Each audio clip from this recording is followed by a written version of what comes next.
అరే గజేలా, చెప్పరా బట్టు. భారతీయుడు 2 చూసొచ్చా? వరస్ట్ ఎక్స్పీరియన్స్ షేర్ చేసుకోవడానికి నీకు ఫోన్ చేశా. అరే అదేంట్రా భారతీయుడు 2 అంటున్నావు, వరస్ట్ ఎక్స్పీరియన్స్ అంటున్నావు, ఏమంత హర్ట్ చేసింది సినిమా నిన్ను? మామ, ఈ సినిమా గురించి మాట్లాడాలంటే 2 పాయింట్లు మాట్లాడాలి. ఒకటి సినిమా ట్యాగ్ లైన్, ఇంకోటి కమల్ హాసన్ ప్రమోషన్స్ లో ఒక మాట చెప్పాడు.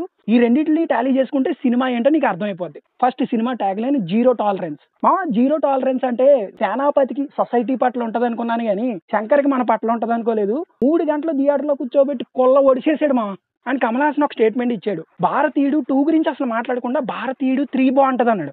అక్కడే మనం అర్థం చేసుకోవాలి భారతీయుడు 2కి ఇంపార్టెన్స్ లేదని. అండ్ ఇంక ఈ భారతీయుడు 2 చూసాక మావా భారతీయుడి మీద ఉన్న ఒపీనియన్ పోద్ది మా.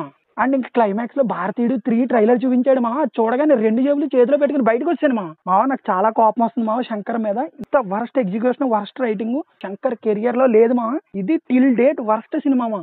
ఇంకా మిగతా ఏమన్నా బాగున్నాయి అనుకుంటే అనిరుద్ధ్ ఏమో మ్యూజిక్ చెడగొట్టేసాడు. అండ్ మిగతా టెక్నికల్ ఆస్పెక్ట్స్ కూడా పెద్దగా బాగాలేవు మా. ఇంకా శంకర్ నుంచి మనం ఒక సాంగ్ ఎక్స్పెక్ట్ చేస్తాం, దాంట్లో మంచి గ్రాఫిక్స్ వాడి తీస్తాడు అనుకుంటాం. దీంట్లో కూడా అలాంటి సాంగ్ ఒకటి ఉంది, బట్ అది రాంగ్ ప్లేస్మెంట్ లో వస్తుంది. ఆయన ఎగ్జిక్యూషన్ కూడా పెద్దగా బాగాలేదు. శంకర్ చాలా డిసప్పాయింట్ చేశాడు మా అన్ని ఆస్పెక్ట్స్ లో. అరే నువ్వు ఈ సినిమా గురించి ఇంత గట్టిగా నీ ఫ్రస్ట్రేషన్ అంతా కక్కుతూ ఉంటే నా భయం వల్ల ఈ సినిమా ఇలా అయిందని కాదురా. నెక్స్ట్ మన టాలీవుడ్ సినిమా తీస్తున్నాడు, అది కూడా రామ్ చరణ్ తోటి. సినిమా ఏమో పూర్తి అయిపోయింది షూటింగ్, ఇప్పుడు ఏం చేయలేని పరిస్థితుల్లో ఉన్నాం మనం కూడా. దాని గురించి భయం ఎక్కువ పట్టుకుందిరా నాకు. ఆ సినిమా ఎలా తీసుంటాడో తెలియదు కానీ ఏదైనా అప్డేట్స్ వస్తే తెలుస్తుంది మనకి. ఈ ఇంపాక్ట్ కానీ ఈ ఎఫెక్ట్ కానీ ఆ సినిమా మీద పడకూడదని మాత్రం కోరుకుందాం. అరే మామ, ఇంతకీ సినిమా చూడొచ్చు అంటావా?